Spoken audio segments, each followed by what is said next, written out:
Ukraine's President Volodymyr Zelenskyy has hailed the U.S.-brokered peace deal in the Middle East, saying it, quote, brings more hope for peace in other regions. The Ukrainian leader says he'll meet with President Trump in Washington this week. CBS News foreign correspondent Ramy Inocencio is keeping his eye on this and joins us from London this morning. Ramy, great to see you.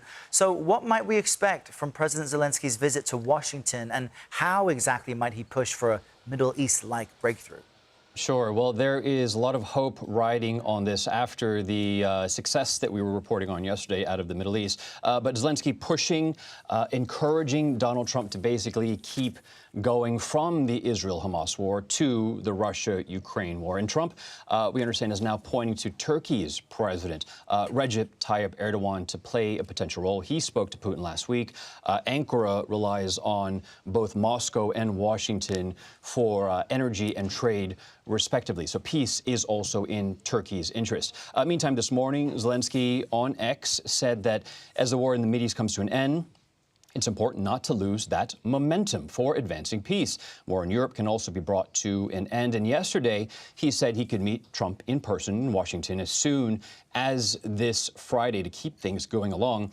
Main topics of discussion that he said would be the defense of Ukraine by air and his country's long-range capabilities to keep that pressure on Russia. And if you walk back just a day prior to that, it was only on Sunday that Donald Trump said that he might send Tomahawk missiles, long-range missiles, to Kyiv. Now, those have a range of about 1,500 miles, and it's less than 500 miles from Kyiv to Moscow as the missile flies. The Kremlin spokesperson said Trump's words are of extreme concern. Former President Dmitry Medvedev said it could end badly for everyone, especially for Trump.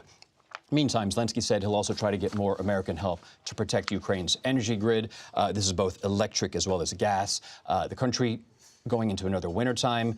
Now is a time we know we've been reporting for the past, this is the fourth winter going into Ukraine in the war.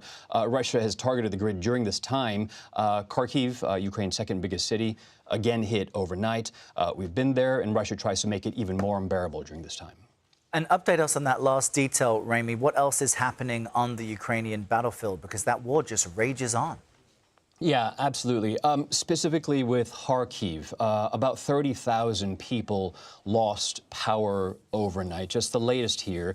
The governor of the region said that Russia's military hit both energy facilities as well as a hospital with guided bombs. The mayor of Kharkiv city said that 3 bombs hit power lines, a hospital, and that 4 people were injured. A quote here, when about 200 windows were smashed. And it was just last week that a larger scale Russian attack on not just the capital, Kyiv, but other cities put more than 1 million homes and businesses in the dark. And we should expect this ramp up on energy facilities to continue, as they have been for the past 3 winters prior. All right, important to keep our eyes on this. Ramy, thank you.